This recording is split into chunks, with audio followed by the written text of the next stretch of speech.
Hello dear friends, how are you all. तो आज मैं आप लोगों के लिए लेके आई हूँ mind mapping. What is mind mapping? ये बहुत बार आप यूँ लगा लीजिए कि जो आपका पेपर 1 है उसमें ये टॉपिक आता है बहुत बार। ठीक है, तो आप देखिए माइंड मैपिंग एक तरह से आप समझ सकते हैं इस चीज़ को कि एक तरह से आपकी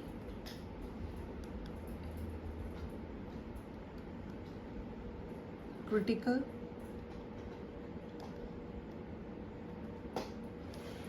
थिंकिंग एंड आइडियाज़ और आप ये best way to show your understanding. ठीक है, ये बेस्ट वे है माइंड मैपिंग के थ्रू आप बहुत ही ईजिली समझा सकते हैं। माइंड मैपिंग को मान लीजिए कोई भी ऑटोनोमस एक तरह से आप लगा लीजिए कि वो है आपका इंफॉर्मेशन है आपके पास, मतलब बहुत ही इतना इंटरेस्टिंग नहीं है वो। थोड़ा सा अगर आप उसको डिटेल में समझाने बैठेंगे तो मे बी वो लोगों के लिए बोरिंग हो सकता है।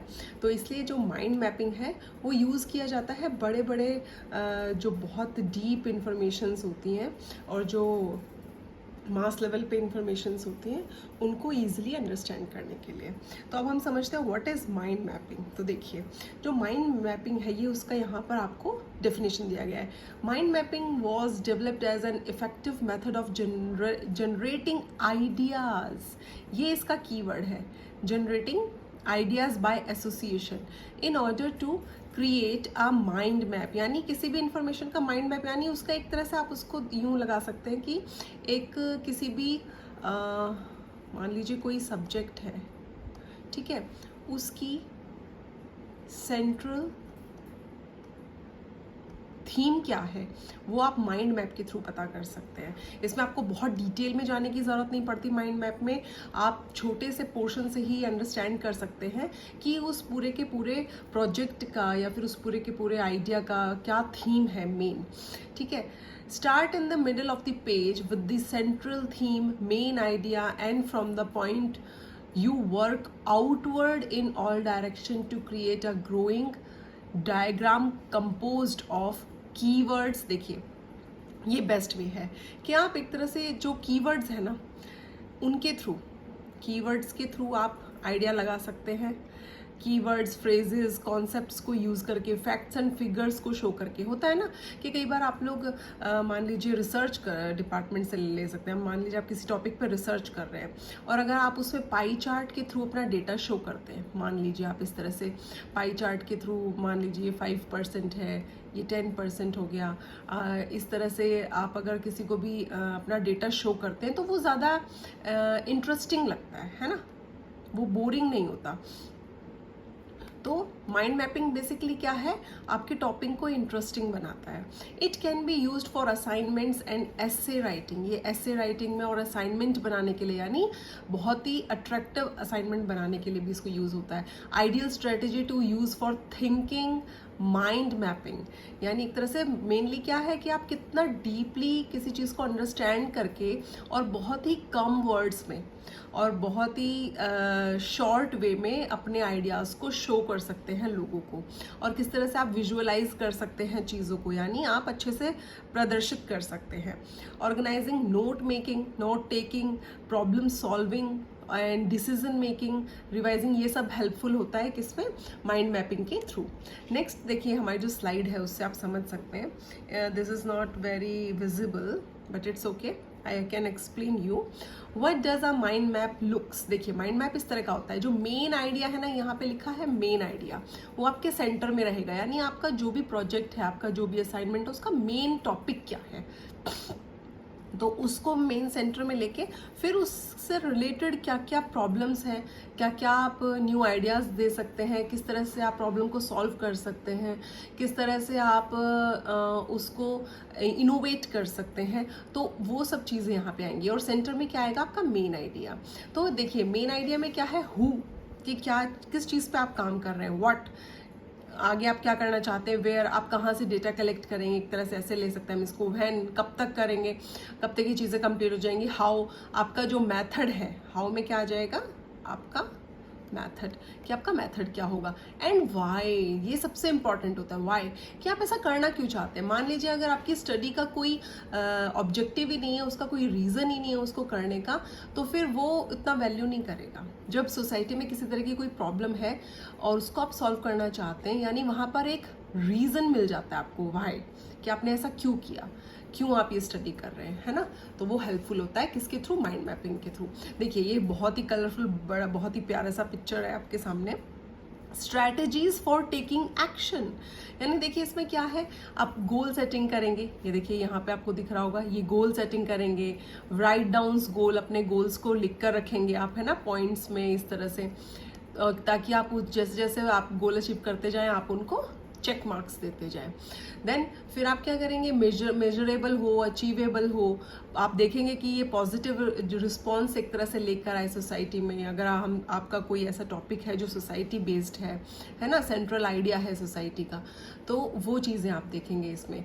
मेंटल हेल्थ के बारे में अगर आप स्टडी करना चाहते हैं, स्ट्रेस लेवल को अगर आप देखना चाहते हैं, और वॉचिंग योर थिंकिंग, आप देखना चाहते हैं कि आप किस तरह से चीज़ों को सोचते हैं, समझते हैं, ठीक है। अगर आप मान लीजिए मनी के आइडिया पे काम कर रहे हैं, तो आप ये देखेंगे कि किस तरह से मनी जो है वो सर्कुलेट होती है सोसाइटी में, किस तरह से वो इकोनॉमी के लिए बेनिफिशियल है, लोगों की नीड्स को फुलफिल करने के लिए बेनिफिशियल है ना, कितना इंपॉर्टेंस है मनी का। तो देखिए ये मैं आपको यहाँ पे हम टॉपिक ले सकते हैं, मान लीजिए आप ले सकते हैं पोवर्टी, ओके, कि पोवर्टी क्यों है, ये हमारा हो गया मेन आइडिया। तो हम सबसे पहले क्या देखेंगे कि कौन लोग पुअर हैं, है ना। ऐसा क्यों है कि कुछ ही लोग पुअर होते हैं, कुछ लोगों के पास पैसा ज़्यादा होता है, ठीक है। फिर आप देखेंगे कि क्या उनकी बेसिक नीड्स जो हैं वो फुलफिल हो रही हैं।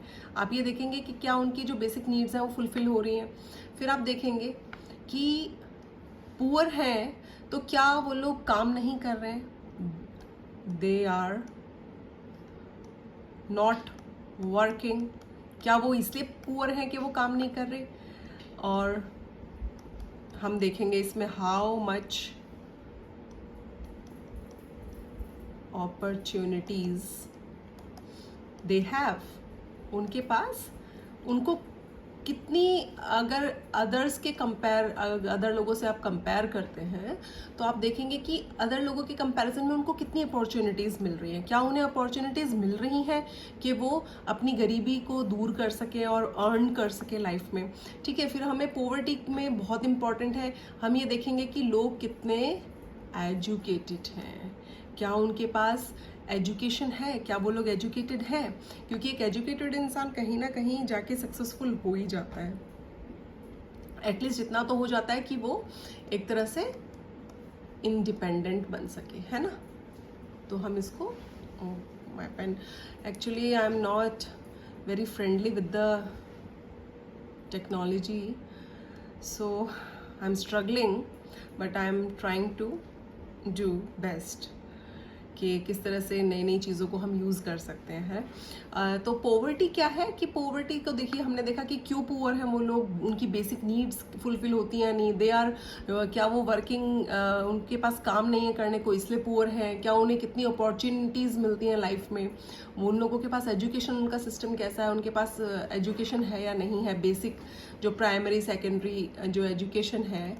वैसे तो देखिए जो प्राइमरी एजुकेशन है वो एक तरह से कंपलसरी है और फ्री भी है, लेकिन फिर भी क्या रीजंस हैं कि ये लोग पढ़ना नहीं चाहते, ठीक है।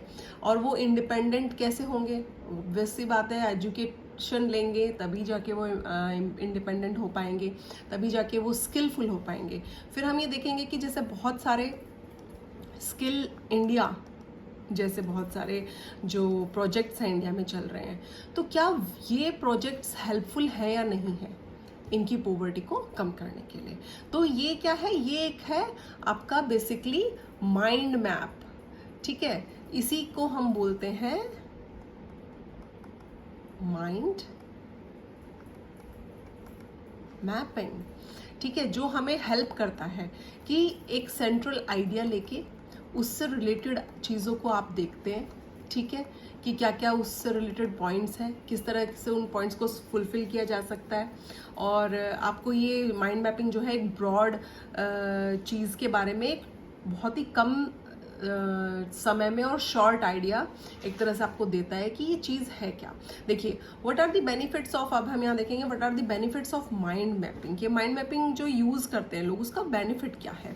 Give you an overview of large subject, broad topic and allowing you to represent it in a more concise fashion. More concise means छोटा करके, कि बहुत broad कोई वर्क है आप उसको छोटा करके एक्सप्लेन कर सकते हैं माइंड मैपिंग के through.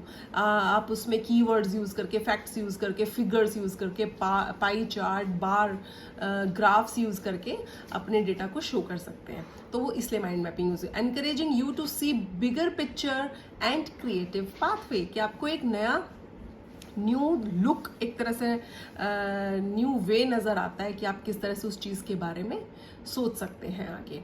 Enabling you to plan, make choice about the selection of resources material, कि आपको किस तरह के रिसोर्सेज एंड मटीरियल यूज़ करने चाहिए जिससे जो आपका माइंड मैपिंग है वो और भी ज़्यादा क्रिएटिव एंड अट्रैक्टिव हो और बहुत कम टाइम में लोगों को ईजिली समझ में आए। Providing you with a more attractive enjoyable format of your eye brain to look at, muse over and remember.